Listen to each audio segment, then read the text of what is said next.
Welcome to the Tech Blog Writer Podcast, your guide to future tech trends and innovation in a language you understand. Now, over to your host, Neil Hughes. Welcome back to the Tech Blog Writer Podcast. Now, although this is a tech show, I do find myself fascinated by how experiences change each and every one of us. And I learn this more and more every day from every single guest, and indeed you, the listeners, as you email me your very personal stories. Sure, technology helps you take things to the next level, but the very heart of everything is experiences. And they seem to shape, mould and drive us forward in life and force us to constantly evolve and adapt to our surroundings, and most importantly of all, of course, is to grow as individuals. So this is one of the reasons that I invited Ronan Leonard onto the show today. Because at only 23, he found himself having to help rescue passengers and fellow staff when the cruise ship he was working on sank off the coast of South Africa. And it was an event that was captured on YouTube and watched by over 10 million people. But I wanted to learn more about how it shaped him, how it helped him start his own business, and the role of technology in that, and also how rituals and habits actually trump goals every time. We also discuss how he built a video meeting platform called Mastermind using webRTC. And although he doesn't write code, he went through 3 developers who couldn't get it to work despite espousing their expertise, which is a story that might resonate with a few people listening who are actually relying on the expertise of somebody else to bring their tech vision to life. So buckle up and hold on tight as I beam your ears all the way to Australia so we can speak with Ronan Leonard about his story. So a massive warm welcome to the show, Ronan. Can you tell the listeners a little about who you are and what you do? Sure. My name's Ronan Leonard, originally from the UK. Now for the last 18 years, I live in Melbourne, Australia. Got there via a long circuitous route of 9 years working on cruise ships, traveling the world. So that's a little bit about me. If I'm on LinkedIn, I'm known as the Mastermind guy, self-titled, but yeah, that's I now connect people into mastermind groups, and that's what I do. Oh man, I think the title of this show needs to be The Mastermind Guy Meets the Tech Blog Writer Guy. Sounds good. I'm glad you mentioned the cruise ship there, because I just quickly discovered I had a bit of a hero on the show today, because I watched a video on YouTube that had 10 million views of the sinking of a cruise ship called Oceanos. I mean, can you tell me about that experience, why you were on that ship, and how at just 23 you found yourself helping yourself rescue passengers and fellow staff of that cruise ship? Sure. Well, I got a job working on cruise ships. Dream job, fabulous. I mean, dream location, terrible job. I worked in the gift shop, one of the lowest paid people. And we'd only be on the ship about 7 or 8 weeks. And we were off the coast of South Africa in the middle of winter, on the Wild Coast, and they don't call it the Wild Coast for nothing. And we just started, the lights all went out, but none of the senior officers or crew gave us any indication the ship was sinking. So we sort of through the grapevine, we knew something was wrong. We filled the first lifeboat with women and children. And on the other side, all the senior officers left. Not a single passenger was on that boat. So we were pretty much left to fend for ourselves. I'm talking band leader up on the bridge calling out Mayday. And they said, "What's your position?" And he said, "I'm the band leader." So I actually had a lot of fun at the time. It sounds perverse. There was one point where I thought, I think I'm done for. I went down about 3 a.m.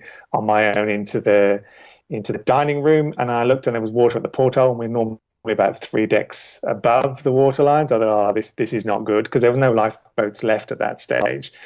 But we sunk quite slowly, luckily enough. The helicopters came in the morning. I helped people winched off to their helicopters, and I was one of the last sort of 20 people sort of get off, jumped in the water, and so it was actually a life-changing experience, but ultimately a lot of fun. I tell a lot of party anecdotes about that. So sometimes, you're given lemons and you make lemonade, and certainly for me, I actually found a lot of encouragement through the rest of my life from that experience. So how did that experience shape you as an individual, or alter your mindset, or what you wanted to do with your life? Did you have any big epiphany after that event? Not really. The cliche about near-death experience and everything tasting amazing was true. I was in South Africa with no money, just the clothes on my back, minus the shoes that I kicked off, and I had no passport, nothing. So I spent about sort of 2 or 3 weeks there, just with the kindness of strangers. But I think it took me a really long time to look for those patterns in my life. And one of them was around sort of helping people. And ultimately, what started this current business is I spent about 12, 18 months thinking about what I'm good at, what I really want to do in the next phase of my life. So I didn't jump into this business lightly. And I looked for those patterns. And one of those patterns was that I helped people. Like, I didn't panic. It wasn't even my pay grade. So I think for people that are stuck in life and are not quite sure what they want to do, should definitely look for those patterns, because we're all got unique abilities. There's a couple of things that we're fabulous at, and some people never ever find them, and some people do, and when they do, they're so much happier in life. They've got more purpose. So I encourage anybody that isn't quite sure is to sort of look for those patterns and spend a little bit of time on self-reflection. Fantastic. So after then, of course, you launched your own business called Accountability. So can you tell me more about that business, what problems you solve for your clients, and the role of technology in its success too? Yeah, well, effectively, we've hit this sort of boom age where everyone wants to start their own business. So they leave the corporate world because they don't like their boss, and they go and start their own business, which is great. It's never been easy to start a business. The problem hits when you find that you're lacking accountability and isolation. It's quite isolating working in small business. So using a very new technology called webRTC, I connect people into Mastermind groups, which is peer accountability and peer mentoring. So effectively, you're learning from other people, because there is so much information out there now, and there are so many things you can't be across everything. I read 30, 40 books a year, and I still can't be across every nuance of business. So you tap into everybody else's mind in these virtual rooms where you get goal setting, accountability, you get help with the things that you need, but you also get to help other people as well. You get to bounce ideas off other people and just create that sort of mini community and that little tribe that you don't get working in isolation. And the tech sort of helps us enable to do that, but tech is obviously just one part of it. Ultimately, we're still humans, and we love that connection of speaking to other people and sharing our problems. I've just created a platform that sort of helps with that. So much of what you just said resonates with me, because obviously I've got my own small little business, and it is quite isolating sometimes. Yes, I'm speaking to people all over the world every single day, but essentially I'm in one room on my own, no office banter and things. And I do have, I've developed a bit of a tribe where we've got a group message of people that are from a similar background. So I think there's about 15 to 20 of us all over the world, all with our own little business, and we're all bouncing ideas off each other. And it is so important. It really is, especially to help you grow. But in your experience, what is the biggest lie that we tell ourselves and others, especially when it comes to setting goals? The biggest lie we tell ourselves is that I don't have time. Effectively, what we're really saying is I don't value that enough to drop something else and do that. So it could be when we're sort of goal setting as well, what we focus on this grand vision of what we want to be. We've got this goal, and it might be to earn $1 million a year, it might be to work 30 hours a week, it might be to be location independent. Any of those things, that's great having a goal. But without any kind of ritual or habit, it's just a thought bubble. It's just a wish thing that's never going to happen. Until you can break it down and put it into actionable steps, that's the only way you're going to achieve your goals. And there are great habits. I mean, technology is moving so quickly now, and there's so many things that can help us with technology. And you can get technology apps that will help you with goal setting, with productivity. I use one for meditation every day, but the apps are only as good as the user. So if you're not creating the habit of putting your goals into an app, then it's a waste of time. So I find that the most successful people, and you talk to anybody, and you read all those books, Tim Ferriss, all those sort of people, when they drill down to it, what they're really good at is habits and rituals, of doing the consistent things. So you find something that works, and you just do more of it. And you do more of it, and you just create that flow, and you can create that excitement. You create that motivation around this works. I want to do more of it. I want to do more of it. And you tend to drop all the other things that become extraneous, irrelevant, and also, for the most part, counterproductive. So you just find ways to get more into flow, and technology can definitely help you with that. So do you think that rituals and habits actually trump goals every time? Or is it just that they're the secret to the success of making a goal and, achieving reality with it? They are what set you free. As I said, most people that start a small business want to do it because they're sick of working for the man. They're sick of being told what to do. They think that, or they can do a better job than often the company that they're in. The problem with that is that there's nobody there at the end of the week to say, did you hit your KPIs? Did you do what you were supposed to do at the start of the week? That thought that you had, okay, well, this week I need a couple more customers. I need to cold call 10 people, or I need to email 50 people, or I need to activate something that's going to get me more revenue through the door. By the end of the week, if you haven't done it, there's just no one there to kick you butt. There's no one there to hold you accountable. So you do need to be really diligent about your habits and your rituals, because they're the ones that will get you where you need to be. Now, there is a long list of technology-based solutions and applications that will aim to boost productivity and goal setting. But like you say, they are only as good as the person that's using them and if they follow them. But is there any particular tech or software or app that you found useful that you'd recommend that will help encourage users to actually change their rituals and habits and achieve their goals?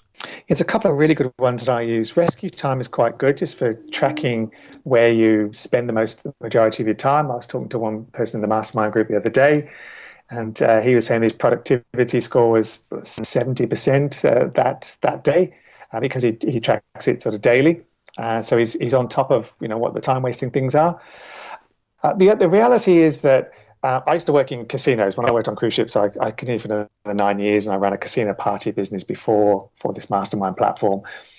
Social media are using the exact same tactics that people use to get you addicted to gambling. So if you think of Facebook and all those messages that pop up and the randomness, it's the exact same thing as using the slot machines. In the slot machine, you put some money in and these random things come up, and then eventually you win and all these bells and lights things go flashing off. Social media is exactly the same. You log in because some alerts come up and it turns out to be completely inconsequential. This was you a year ago.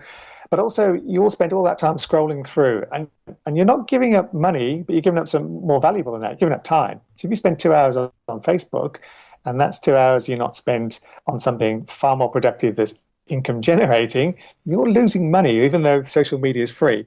And it's not your fault that you're addicted, because they employ the smartest people in the world to keep you on their platform longer.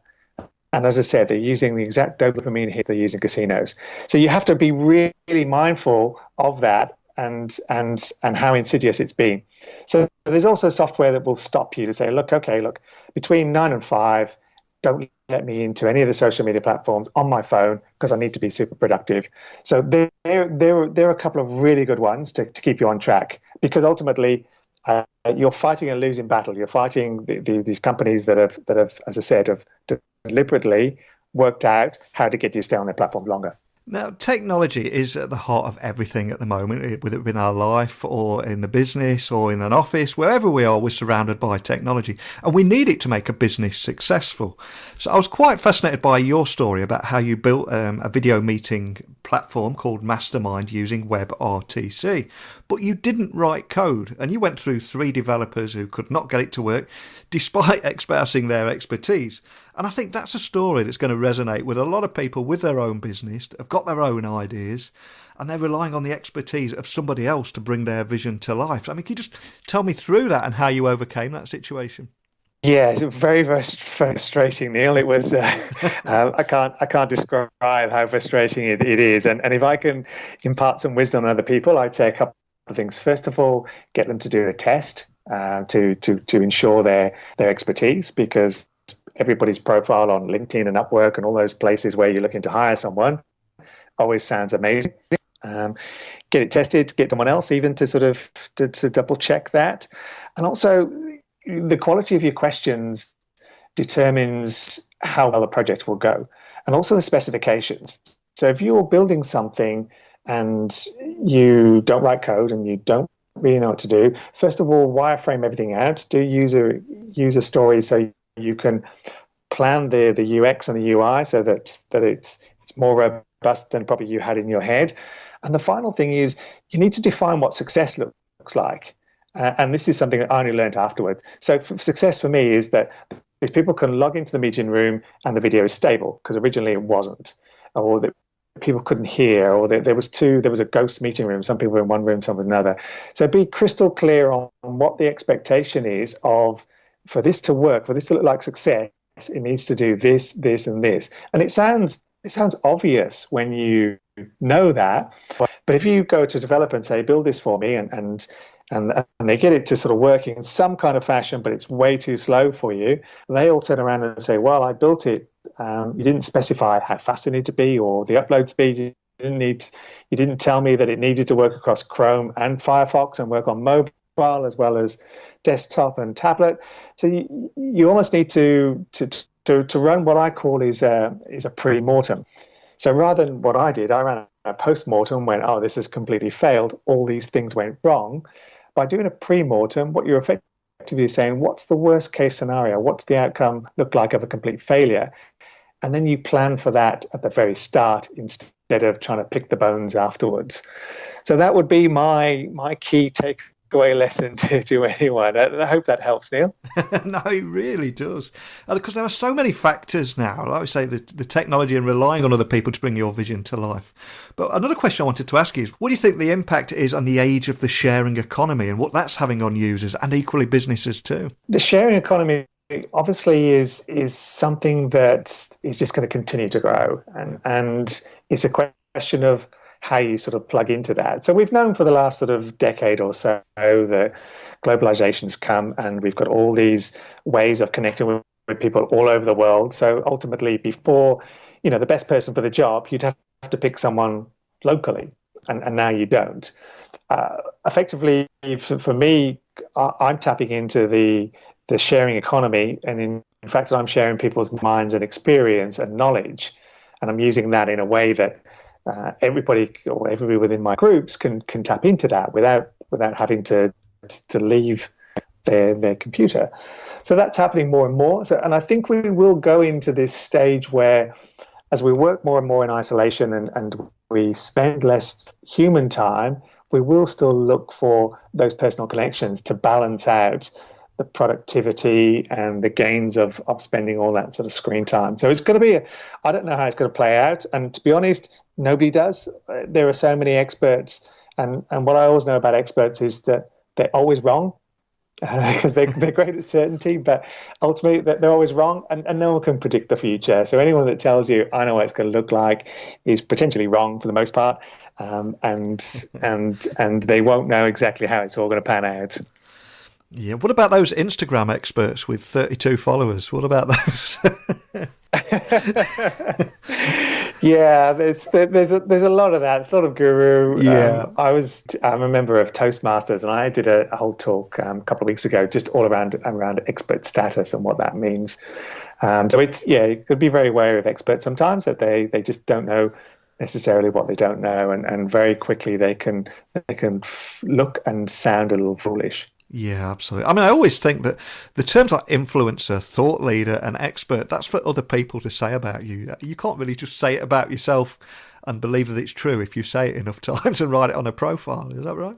Yeah, absolutely. There's two schools of thought. Basically, the second you label yourself an expert, for me, you've stopped learning. You've gone from being student to calling yourself master, and you think you know enough. And the same with sort of thought leader. Exactly. You could have some amazing ideas, but that's for someone else to say, not for you to self-label yourself a thought leader. I think that's pretty pretentious. Absolutely. Now, another thing that many businesses are battling at the moment is the digital transformation. So in your experience, where do you think businesses are going wrong as we enter that digital transformation of everything? I believe that they are not spending enough time working out why they want to be in business. So our failure rate for business is higher than it was 30 years ago. So it's clearly not information. We've now got more information than we can possibly even handle, but also some very good information out there. So 30 years ago, if you started a business, or even 20 years ago, most of the information was not freely available. Now it's out there and everywhere. So you can start a business in a couple of hours for $100. But you haven't really figured out your why. Why are you in business? Now, everybody thinks it's to make money. And yes, money's a way of keeping score, and money's great, and ultimately that's your benchmark. because you need to make a profit. Otherwise, it's just a hobby. But you'll find that people who start business without any kind of real purpose and a real why will give up really quickly. The second it gets hard, the second they come up against an obstacle, they'll quit because they really haven't dialed into their why. What's their intrinsic value? Who are they really serving? What do they really want out of it? And like I said, it's seldom money. We're told that, and that's how a lot of those marketers, influencers, target people in their early 20s because they're susceptible to that BS that you want a Ferrari and you want that sort of big house. You ask 95% of business owners, and they're in it for something completely different. And it is about serving their customers, doing a great job, having pride in their work, and having that, as I said, that bigger motivation than just money. So I think that's where everyone's going wrong, because it's super easy to start a business, but it isn't that easy. Because if it was that easy, we'd all be multimillionaires and we'd all have perfect abs, because all the information that we want about the world is out there. So it's far more than that. And technology plays a role in speeding everything up. But the other thing is that everyone just jumps in to be average, and average sucks. So if you spend that extra time, even if it's sort of 12 months, 18 months, figuring out really what you want to do, what your customers want, you'll have a much better chance of starting a successful business rather than starting a business that's not going to be around in 12 months. I couldn't agree more.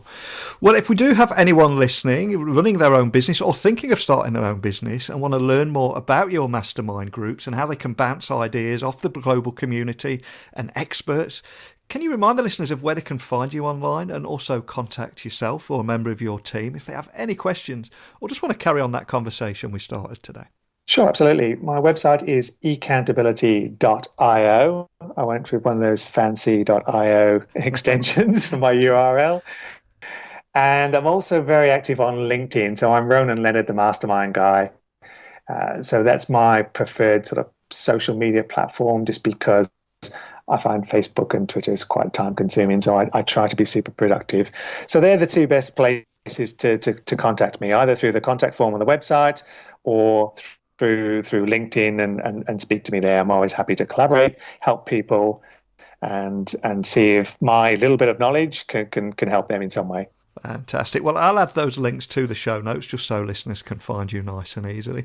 Well, one of the things I always like to try and do with this show is to present information and create conversations so we can all learn from each other. That's myself, you, the guest, and everyone listening. And that's why what you do really resonates with me, because I love, there's a few phrases you use there about using your mastermind groups to allow users to tap into other people's minds, other people's experience, and other people's knowledge. So essentially using technology to learn from each other. And it doesn't get any better than that. So a big thank you for coming on today. No worries, Neil. Thanks for having me on board, and hopefully I've given something to your audience for them to take away with some little nugget and move closer to whatever they want to do in life. What a great story. Like I said at the beginning of the show, he doesn't write code himself and found himself going through 3 different developers who couldn't get the platform to work. So I'm curious, did that story resonate with you? Have you ever found yourself relying on the expertise of somebody else to bring your vision to life? And that could be a website, an app, or anything at all. I'd love to hear your experiences and how you overcome that particular challenge. And I also enjoyed how Ronan highlighted why small business owners overlook critical steps, and also the biggest lies that we're all guilty of telling ourselves and others, and the inconvenient truth that rituals and habits actually trump goals every time. But it's time for your podcast host to hand the virtual baton over to you. So email me your thoughts about today's show or anything at all to techblogwriter@outlook.com, or tweet me at Neil C. Hughes. At the end of every episode, I always say that technology works best when it brings people together. And I really think that human stories like this need to be told. We are all, including myself, obsessed with technology and how it transforms lives and businesses. But the human condition is possibly the most exciting and complex tech that there is. But enough of my idealistic and eternal optimist ways. I'm going to stretch my back out now and go for a walk listening to somebody else's podcast. So thanks for listening. And until next time, don't be a stranger. Thanks for listening to the Tech Blog Writer Podcast. Until next time, remember, technology is best when it brings people together.